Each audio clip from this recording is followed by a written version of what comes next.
Hey guys, today I will be attempting another Niaz Hannan masterpiece, but this time I will be trying it without training wheels. So let's get started. Ooh, yeah, the man can't paint. It's sad but true. So sad, so true. Kovar can't paint, and so can you. Welcome back, guys. Like I said in the intro, I am doing this painting today without training wheels. And by that, I mean, usually I follow along the YouTube video and paint along with the artists and go step by step. In this circumstance, I've decided to watch his video a couple times and then just have the picture up so I remember what it looks like, and try to remember all of the steps that he took to get to the final image. You know, just a little bit of challenge and to keep it interesting.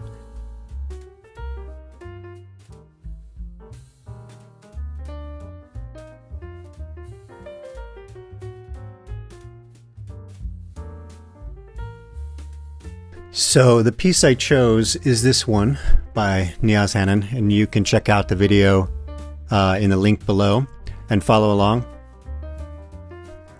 I am a huge fan of this artist. I love his work, and I almost could say it's one of the reasons I started watercoloring was because I saw his work, and it's just so different and moody and interesting that it made me want to try.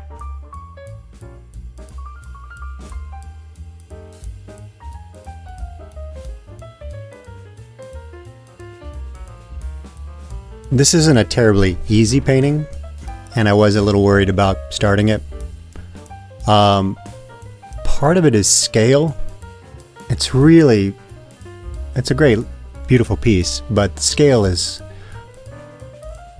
all over the place. Like the figures in the foreground are large, but then it scales down to figures in front of those two that are much smaller. But if you go to the left, the figures are also small. And it's almost like the perspective goes down that way too. So it's pretty tricky. I mean, I'm just copying his whole layout, so I'm not really figuring it out. He kind of did that for us. But I think it's just a really beautiful painting.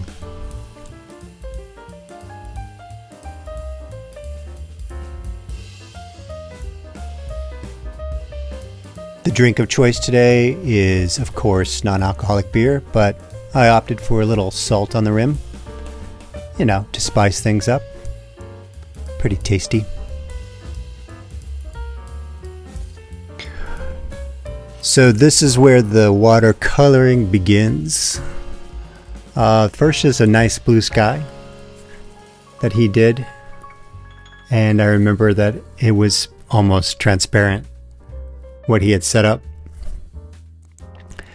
And then the next are the two main colors of the painting, which is a teal and a warm ochre yellow type yellow. And these are going to be underneath the painting for all of the lights in the buildings. I have this little app called Smarty Paints, like Smarty Pants, but Smarty Paints. And this is not an ad. I'm not sponsored. But the app allows me to put in all the names of my paints in the same order. So if I can kind of look at the screen to see what colors I have and what they actually look like when they're painted. It's kind of like a little cheat sheet for my painting kit. It's a paid app, but the free version allows you to have as many as I have in that kit, so like 20 or so colors. It's a little cumbersome. It's not really that easy to use, but once you set it up, it's done, and that's pretty cool. I'm working pretty wet here, as you can see. And I need this layer to dry almost completely I end up spending a lot of time hitting it with the hairdryer because, I mean, it's just like a pool of water there.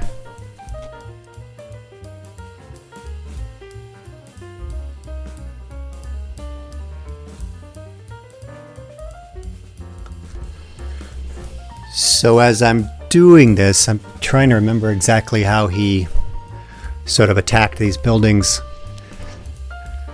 You know, you're creating the windows as the cutouts for with all the black that you put in there. This is a Payne's gray, I'm pretty sure, that he's using. I definitely know that I'm not using enough paint when I'm painting. I need to load my brush up more, something I'm noticing. I tend to have to go over areas a couple times to get them to saturate. So I just put my brush in my beer almost.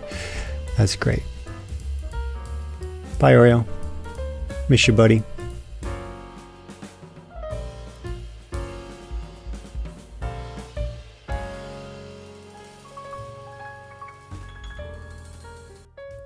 This is where it's pretty intimidating.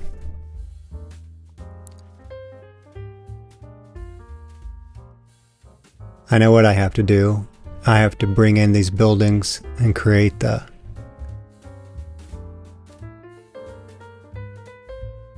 dark cover over this highlight and create the spaces for the windows to shine through.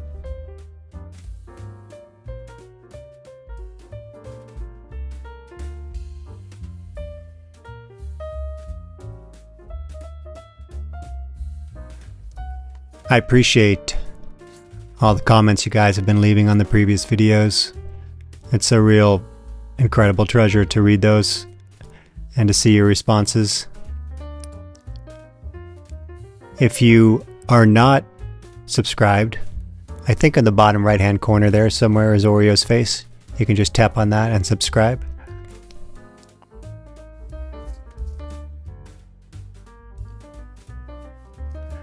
I'd love to hear from you, hear your comments, hear what you're working on, how your beginner journey is going, or your more than beginner journey is going with watercolors.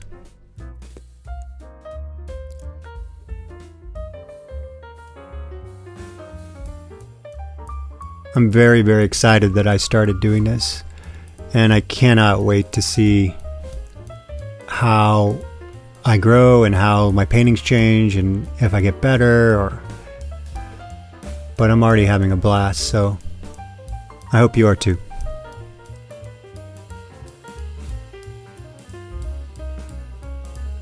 So right here in the painting, man, I'm getting really worried. It turns out in the end, so don't get too scared. But yeah, so those lines that I made in the kind of diagonal lines there, they didn't come out like they did in Niaz's painting.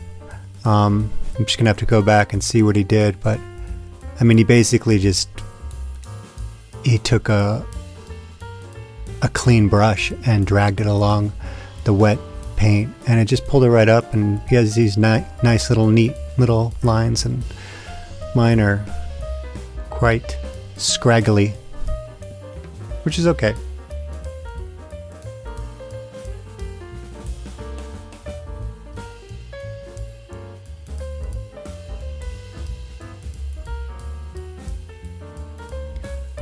I am 100% getting more confident in figures.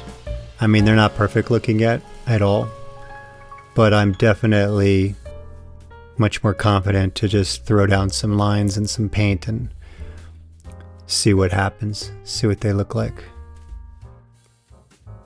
A lot of my umbrellas kind of look like Mexican hats or Chinese hats, so maybe I'll just tell people that's what they are.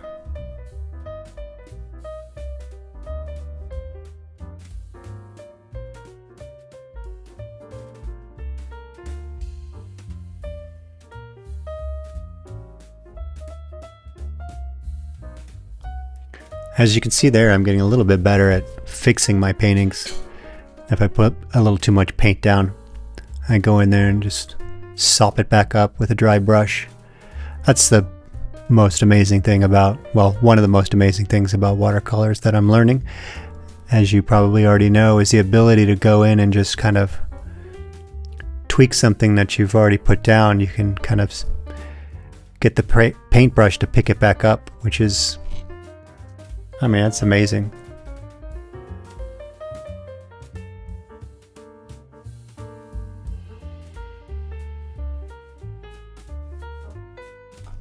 I'd also like to take this opportunity to say, hey, I remembered to put tape on the edges of my frame, which I've forgotten to do about 50% of the time.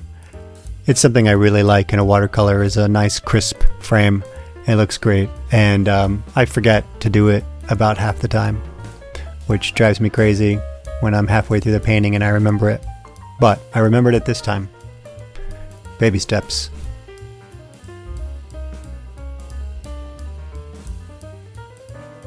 So at this point, it's time to bring out the gouache, which is always fun and usually makes these paintings, at least the ones that Niaz does. The gouache comes in at the end there to sort of save the day and create some fantastic highlights and reflections.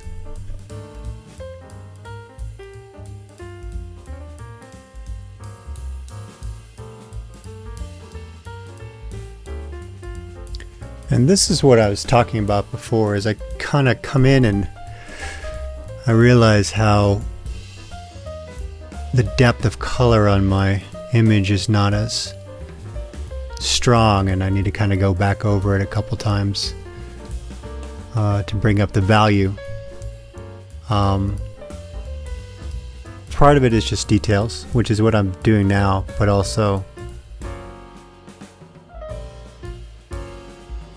I just realized that the difference between mine and Niaz's painting is, like, when he lays down some paint, it stays that depth of color. He doesn't have to add to it. So I definitely need to get more paint on my brush.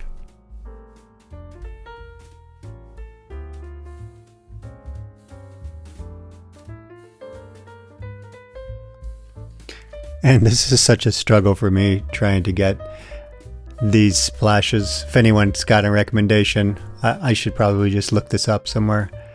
I have such a hard time getting the paint to splash off of the paintbrush. I have to hit it so hard.